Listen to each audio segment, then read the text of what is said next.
Hi, everybody. Um, Missed seeing some of you yesterday. We had a good time, and I got a fairly decent start on a plein air painting. Don't know where I'm going with it, but I've got it anyway. Um, but we've been talking about we're going to start up classes again on Thursday afternoon via Zoom, and cross your fingers that it works. So we've talked about doing a small still life with some eggs.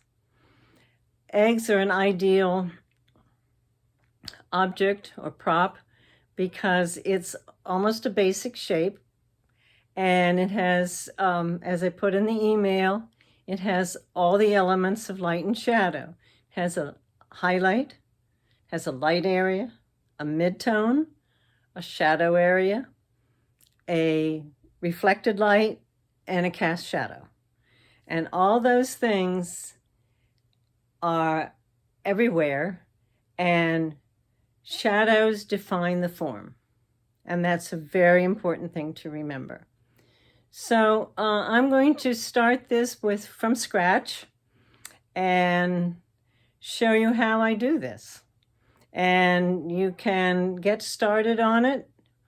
Basically, I'd like you just to get your materials together so that when we meet on Thursday, you're ready to start, okay?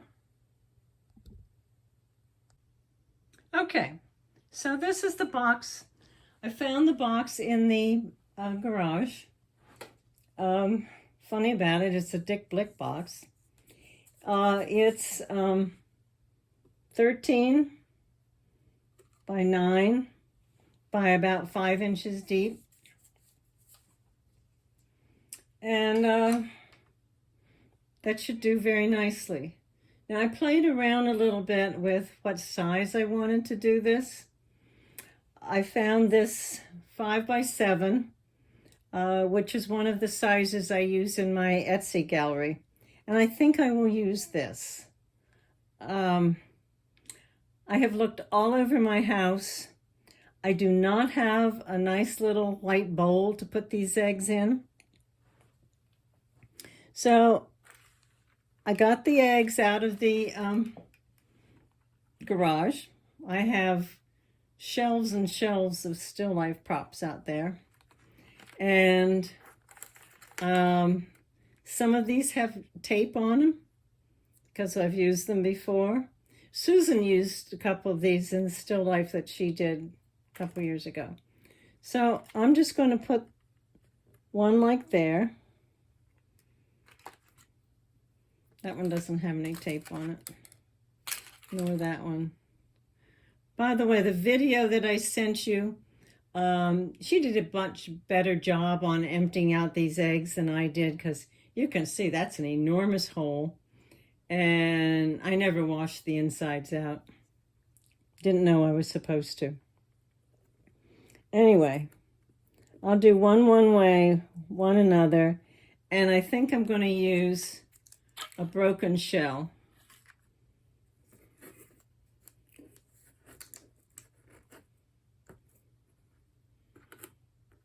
It's always good to use an odd number of things. So I'm going to use a 3. You could use 5. It's a guideline. It's not a hard and fast rule. We'll see how it goes, but I want to show you why I've picked the 5 by 7, being that 7 inches, and that fits in there quite well.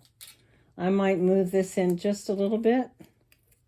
I want 2 of these overlapping. Another way I could do that is to have the broken one overlap and this one over here. That's kind of interesting. But if you have more than 2, it's good to have something overlap, because the minute you have that happen, it gives you depth. It's not a strictly foreground, middle ground, but it gives you the sense that this is in front of that and there's depth. So, the next thing is the light. So, I have this light here, which I've used for still lifes for ages. And I know this is difficult for you all, because I know you don't have the kind of equipment that I do, but what this does, I can bring this down and angle this so that I have some really neat shadows. I'll say this again, and I will say it again and again. Shadows define the form. So what you see here, you have all of this dark in here. You have a little cast shadow. I'm going to move this a second so you can, I think I can. So if I'm going to paint this, I'm going to be looking at that. Now, from there,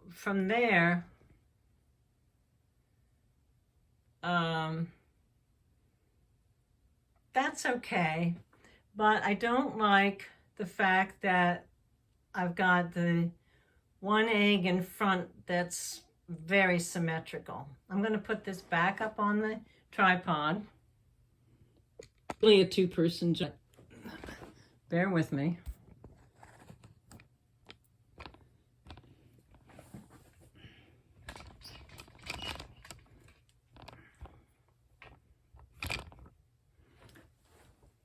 Now I'm going to switch these and put this one back there and this one up here.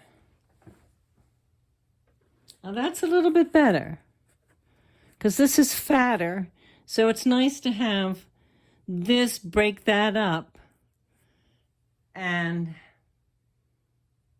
have that one. That's much more interesting. All right, that's about where I'll be looking at it. I'm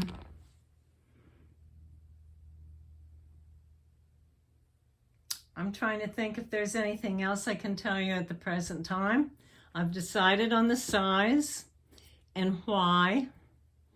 By the way, these little paintings make great gifts. I can do the background black. I can do it this color. This is a nice neutral color. I can just keep it gray. You should have your panels toned to gray. You're going to be painting this in just black and white. So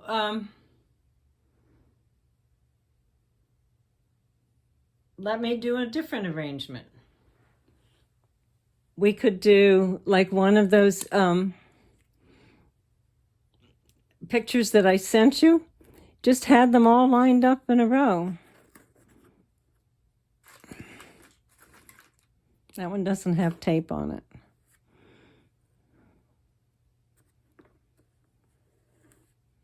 Oops. Well, I'll tell you what, we'll put that one in the middle. Now, I personally think that's kind of boring.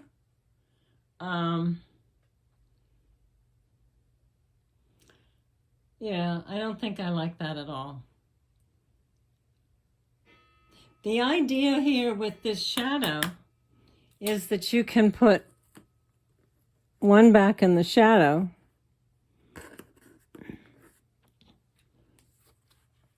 and your 5 inches that I have would be like there. I still think that's boring. That's just not me. Anyway, if you have any questions, you know where I am. Good luck. One of the things I didn't show you was what my whole setup looks like with the light and the box and the eggs. And I wanted you to see this. we talked about these lights before, and there are lots of other kinds of lights. This one has a big fixture that fits on my table. It has a fluorescent tube and an incandescent bulb in it. So if I wanted to, I can turn off the fluorescent and I get different light, or I can turn on the fluorescent and turn off, wait a minute, that's just the fluorescent, and that's both. And I usually use both because they, I think I get an average Kelvin rating this way. But I wanted to show that to you. Anyway, I am going to paint this, and you'll have something more finished so you can see my whole process in a couple of days.